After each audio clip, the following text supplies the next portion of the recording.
Wanted to do a little video on the Bracken Fern.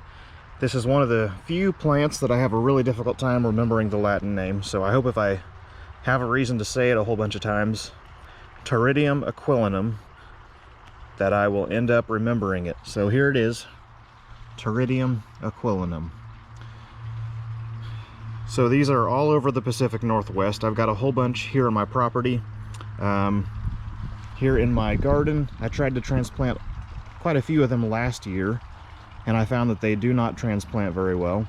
Unlike the sword fern, the western sword fern, which transplants great, if you dig up the root ball on these, they don't seem to like it. They don't like any kind of root disturbance. However, their rhizomes seem to be quite indestructible. Last year, all the ones that I transplanted died within the first week or two, but this year I think they all came back. I've got a ton of them growing here in my garden this year. So that is pretty cool. In fact, the book that I've got here talks about that. This is Plants of the Pacific Northwest Coast. This is a great book for where I live. Fix the book, there we go. Okay, fronds large, solitary, erect, deciduous. They are certainly deciduous. 3 to 5 meters tall. I have seen 3 meters tall. I have never seen more than 10 feet though. Last year I had a few on my property that got up to probably 8 feet tall. This year, none of them are that tall, so I'm not sure what the conditions are that determine their overall height. There we go.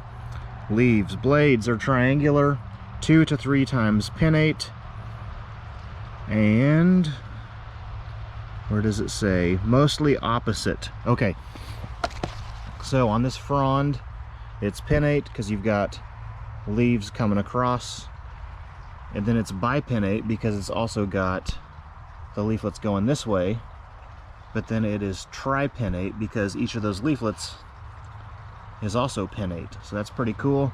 And then it's mostly opposite, so like here on this frond, the leaflets are right across from each other for the most part, but then come down to this one and they're alternating.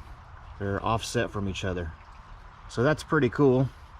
Plants are normally opposite or alternating. They don't normally break the rules like that, but when they do, that's just kind of neat. Okay,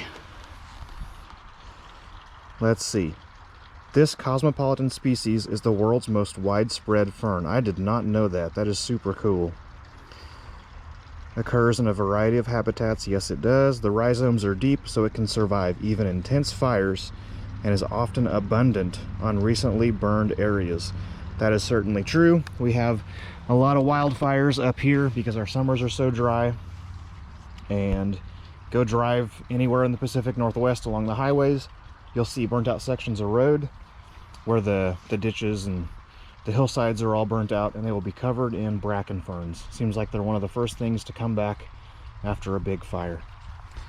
Bracken ferns are really cool. I just wish they were evergreen because they do die after the first good frost, unfortunately.